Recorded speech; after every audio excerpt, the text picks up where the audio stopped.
Lok Sabha speaker ఓం బిర్లాపై ప్రతిపక్షాలు ప్రవేశపెట్టిన అవిశ్వాస తీర్మానంపై ఇవాళ కీలక పరిణామం జరగనుంది. ఇవాళ అవిశ్వాస తీర్మానంపై కేంద్ర హోంశాఖ మంత్రి అమిత్ షా మాట్లాడనున్నారు. ఆయన స్పందనతో ఈ చర్చ ముగియనుంది.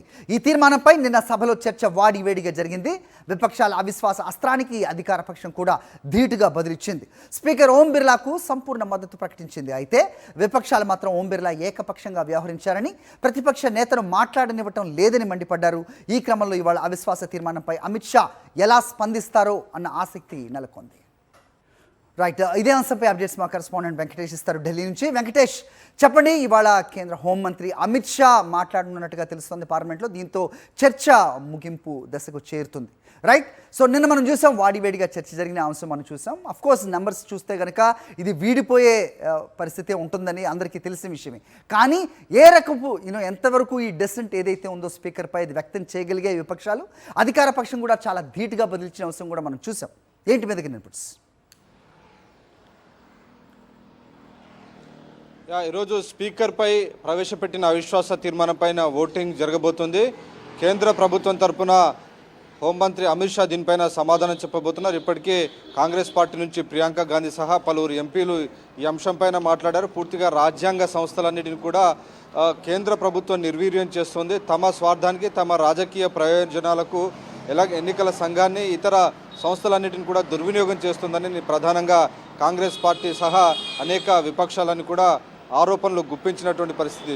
సో దానికి బదులుగా ఈరోజు కేంద్ర హోంమంత్రి అమిత్ షా సమాధానం ఇవ్వబోతున్నారు. సో దీనికి సంబంధించినటువంటి సిరీస్ ఆఫ్ ఇష్యూస్ అన్ని కూడా రైజ్ చేసేటువంటి అవకాశం మనకు కనబడుతుంది. సో మొత్తానికి ఈరోజు జరిగేటువంటి ఓటింగ్తో ఈ అవిశ్వాస తీర్మానానికి తెరపడబోతుంది. సో బలాబలాలు చూస్తే స్పష్టంగా ఇటు బీజేపీ, ఎన్డీఏ ప్రభుత్వానికి స్పష్టమైన మెజారిటీ ఉన్నటువంటి నేపథ్యంలో స్పీకర్పై పెట్టినటువంటి అవిశ్వాస తీర్మానం వీగిపోతుంది. అయితే క్లియర్గా ప్రభుత్వాన్ని ఇరుకున పెట్టేందుకు, అలాగే ప్రతిపక్షాల సంబంధించినటువంటి ఐక్యతను చాటేందుకు మాత్రం ఈ అవిశ్వాస తీర్మానం ఉపయోగపడుతుందని అంచనా వేస్తున్నారు. సో ఎంత మేర అవిశ్వాస తీర్మానానికి విపక్షాలు ఓటు వేయబోతున్నాయనేది చాలా ఆసక్తికరంగా ఉండబోతోంది.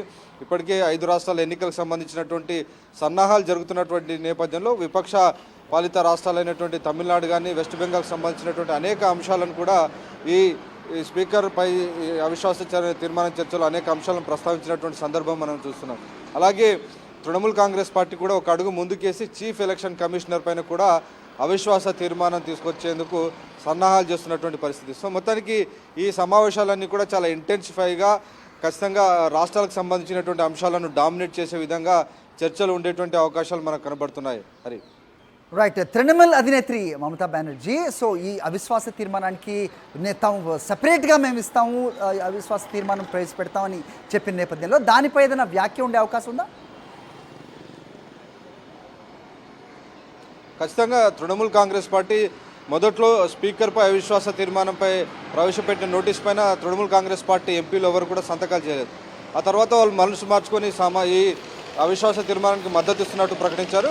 వాటితో పాటు సపరేట్గా ఈ ఎస్ఐఆర్ ఏదైతే ఉందో, ఓటర్ రివిజన్కి సంబంధించినటువంటి ఇష్యూ దేశవ్యాప్తంగా కూడా అనేక వివాదాలను సృష్టిస్తున్నటువంటి పరిస్థితి మనం చూసాం. సో ఈ అంశంపైన సెపరేట్గా టీఎంసీ లీడ్ చేసేటువంటి అవకాశం కనబడుతోంది. Okay Venkatesh, thanks for the inputs.